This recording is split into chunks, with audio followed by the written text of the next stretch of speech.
Welcome to research digital. आज हम लाए हैं आपके लिए ट्रांसलेशन एंड टेंस। टेंस क्या होता है और ट्रांसलेशन कैसे करते हैं। ट्रांसलेशन अर्थात अनुवाद करना, एक भाषा के वाक्य का दूसरी भाषा में रूपांतरण करना। ठीक है, क्या कहलाता है? ट्रांसलेशन कहलाता है। ठीक है, देखिए अंग्रेजी भी एक भाषा है, जैसे हमारी हिंदी भाषा है वैसे ही अंग्रेजी भी एक भाषा है। हमें क्या करना है कि इसे सीखना है कि ट्रांसलेशन कैसे बनाते हैं। हम लोगों से जब बात करेंगे कैसे करेंगे। अब दो व्यक्ति मिल गए, एक इंग्लैंड का एक इंडिया का, ना हम इंग्लिश समझ पा रहे हैं ना वो हिंदी समझ पा रहे हैं, तब क्या होगा?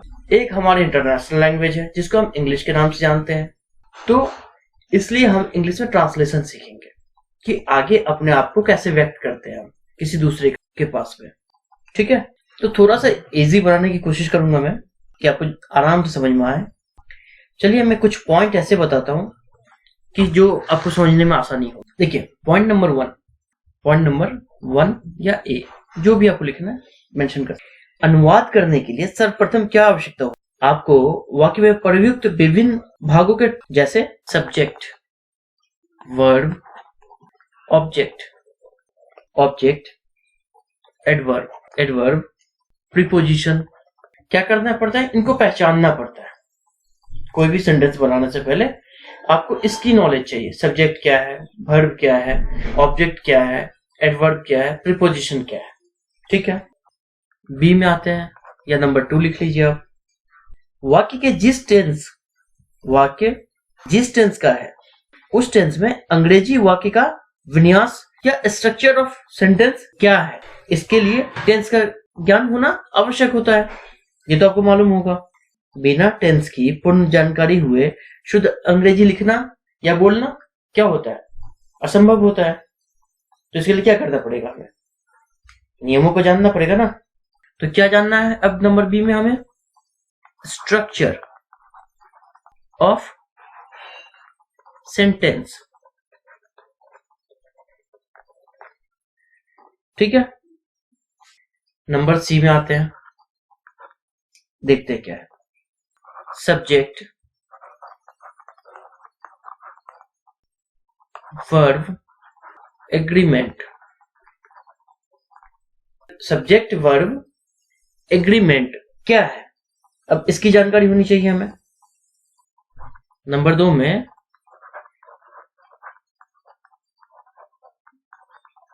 Sequence of tense. ठीक है, तो हमें इन सभी के ज्ञान होना आवश्यक होता है। नंबर 3 देखते हैं और क्या क्या पॉइंट हम पॉइंट आउट कर सकते हैं। हमें क्या क्या चाहिए टेंस को समझने के लिए, जानने के लिए, है ना? रूल्स रिगार्डिंग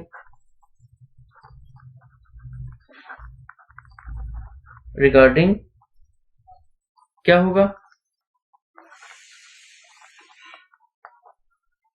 डिटरमाइनर्स, आर्टिकल्स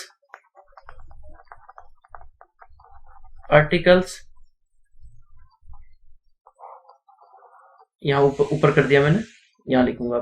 ठीक है, एडवर्ब्स,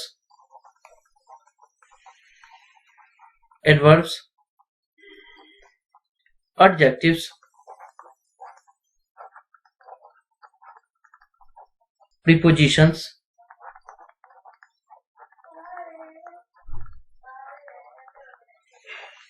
ठीक है, नाउन, प्रोनाउन,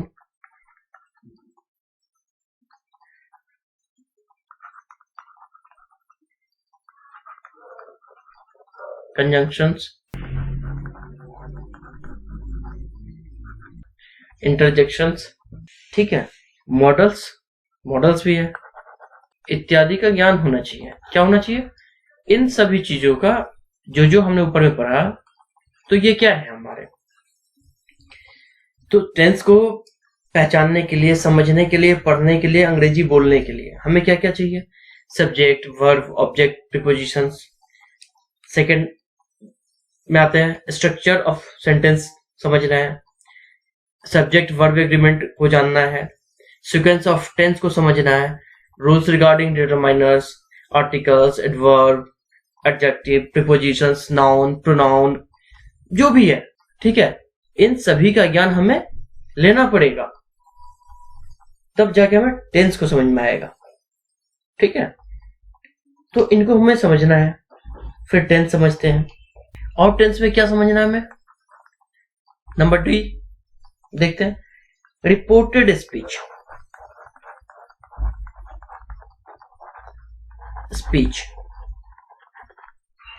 रिपोर्टेड स्पीच एवं वॉइस, ठीक है, वॉइसेस के नियमों के ज्ञान को हमें क्या करना पड़ेगा और समझना है, बारीकी से समझना है। चलिए, अब क्या है, जिसके लिए हम पढ़ रहे हैं ट्रांसलेशन, तो सेंटेंस के लिए पढ़ रहे हैं, सेंटेंस बनाने के लिए पढ़ रहे हैं, सेंटेंस को बोलने के लिए पढ़ रहे हैं। तो सेंटेंस के प्रकार जो है, सेंटेंस क्या है? सिंपल, कंपाउंड, कॉम्प्लेक्स इत्यादि। तो इन सभी को क्या पढ़ना है हमें? तो ट्रांसलेशन करने से पहले हमें इन सभी चीजों का ध्यान रखना है, तब जाकर हमारा क्या होगा, कंप्लीट ट्रांसलेशन कंप्लीट होगा। फिर हम अंग्रेजी में बोल पाएंगे फ्रिक्वेंटली और अंग्रेजी को समझ पाएंगे, लिख पाएंगे। ठीक है, तो पहले हम क्या करते हैं, एक एक को समझने की कोशिश करते हैं। ठीक है, तो हम लोग क्या पहले समझते हैं, सब्जेक्ट। देखिए, पहले इन सभी चीजों को समझेंगे, फिर आगे टेंस में चलेंगे। ठीक है, सब्जेक्ट क्या होता है? किसी भी कार्य में सब्जेक्ट कर्म को करने वाला होता है। ठीक है, कर्म जो हो रहा है उसे कौन कर रहा है? सब्जेक्ट कर रहा है। वाक्य में जो भी कार्य करने वाला है वह सब्जेक्ट या कर्ता कहलाता है। ठीक है, ये समझ में आया? तो साधारणतः क्या होता है, साधारण हिंदी वाक्य में अंतिम शब्द यदि वाक्य के अंत में है, क्या होगा? वाक्य के अंत में है, हो तो इत्यादि आता है, तो इससे पहले वाला शब्द जो वास्तव में वाक्य क्रिया मतलब वर्ब से कौन, कितने अथवा किन्होंने जैसे प्रश्न करने पर उत्तर आता है, वह उस वाक्य का सब्जेक्ट कहलाता है। क्लियर है?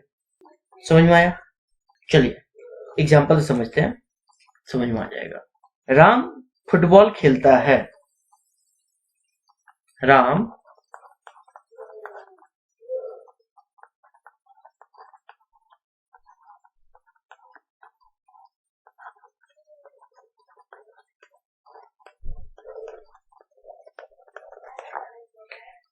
फुटबॉल खेलता है।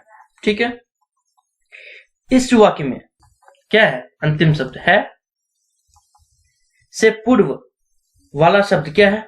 इससे पहले है से पहले वाला शब्द क्या है?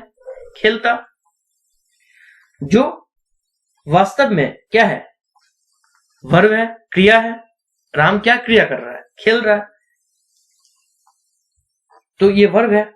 कौन प्रश्न करने पर उत्तर मिलता है? राम। उत्तर क्या मिलता है? राम। अतः राम इस वाक्य में क्या है? सब्जेक्ट है। यदि कोई पूछेगा कौन फुटबॉल खेलता है, तो कौन खेल रहा है? राम खेल रहा है, तो राम क्या है? सब्जेक्ट। ऐसा हम कह सकते हैं कि राम सब्जेक्ट है। ठीक है, ये क्लियर हो गया सब्जेक्ट क्या है। चलिए आगे बढ़ते हैं। क्या भी सीखेंगे हम? वर्ब। अब क्रिया की पहचान कैसे करनी है? क्रिया की पहचान कैसे करनी है? वर्ब क्या होता है? किसी वाक्य के लिए बहुत विशेष होता है, महत्वपूर्ण होता है। ठीक है, यदि किसी वाक्य के अंतिम शब्द, यदि वाक्य के अंत में है, हूं इत्यादि है, तो उससे पहले का शब्द को वर्ब या क्रिया कहते हैं। है ना। तो अभी हमने क्या देखा था, राम फुटबॉल खेलता है। इसके अंत में क्या है और उससे पहले वाला शब्द क्या है, खेलता। ये क्या है, वर्ब है। ठीक है, समझ में आया। आगे बढ़े। अभी क्या है, ऑब्जेक्ट। अब हमें क्या पहचान करनी है, ऑब्जेक्ट की पहचान करनी है। ठीक है, अब वाक्य में सब्जेक्ट एवं वर्ब की पहचान करने के बाद क्या कर रहा है हम, वर्ब से कहां, किसको, जैसे प्रश्न करने पर जो उत्तर मिलता है वह क्या होता है, ऑब्जेक्ट होता है। अब यहां क्या है, राम फुटबॉल खेलता है।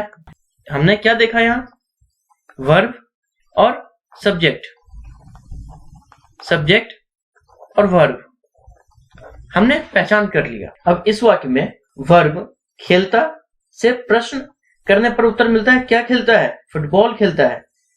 वाक्य का ऑब्जेक्ट क्या है, फुटबॉल है। क्या है ये, ऑब्जेक्ट। समझ में आया। तो इस तरह से हम पहचान करते हैं। ठीक है, अब क्या कर रहे हैं हम, टेंस की पहचान एवं स्ट्रक्चर ऑफ टेंस। ठीक है, स्ट्रक्चर ऑफ टेंस ये समझ लीजिए। यदि हिंदी वाक्य को अंग्रेजी में ट्रांसलेट करने हेतु हमें वाक्य के टेंस को पहचान कर उसके वाक्य विन्यास के अनुसार वाक्य के विभिन्न भागों के अंग्रेजी शब्दों को लिखना चाहिए। कैसे, तो मान लीजिए यहां क्या है, राम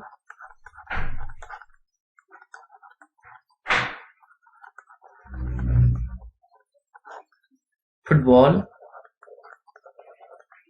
खेल रहा है। ठीक है, तो हमें क्या है, स्ट्रक्चर ऑफ टेंस को भी समझना है। तो यहां क्या होगा, राम फुटबॉल खेल रहा है। राम सब्जेक्ट, फुटबॉल ऑब्जेक्ट, ये वर्ब। वर्ब क्या हो रहा है, खेल रहा है प्लस आईएनजी। तो ये क्या हो गया, कैसे समझेंगे हम, तो ये तो खेल रहा है ना, तो अभी भी खेल रहा है, तो क्या होगा, प्रेजेंट कंटिन्यूअस टेंस होगा। तो इस तरह से पहले हम समझेंगे, टेंस को बारीकी से समझेंगे, तब आपको समझ में आएगा कि कौन सा टेंस को प्रेजेंट कंटिन्यूअस बोलते हैं, इंडेफिनिट क्या होता है। तो ये सभी चीजें आगे पढ़ेंगे हम लोग। ठीक है, मैंने मोटे तौर पर ये समझा दिया। Thank you so much. आज हमने पढ़ा इंट्रोडक्शन ऑफ टेंस। इसे इंट्रोडक्शन बोलिए टेंस का। वीडियो देखने के लिए धन्यवाद, और चैनल को सब्सक्राइब कीजिए और शेयर कीजिए दोस्तों में, जो और किसी का भलाई हो जाए। थैंक यू सो मच, धन्यवाद।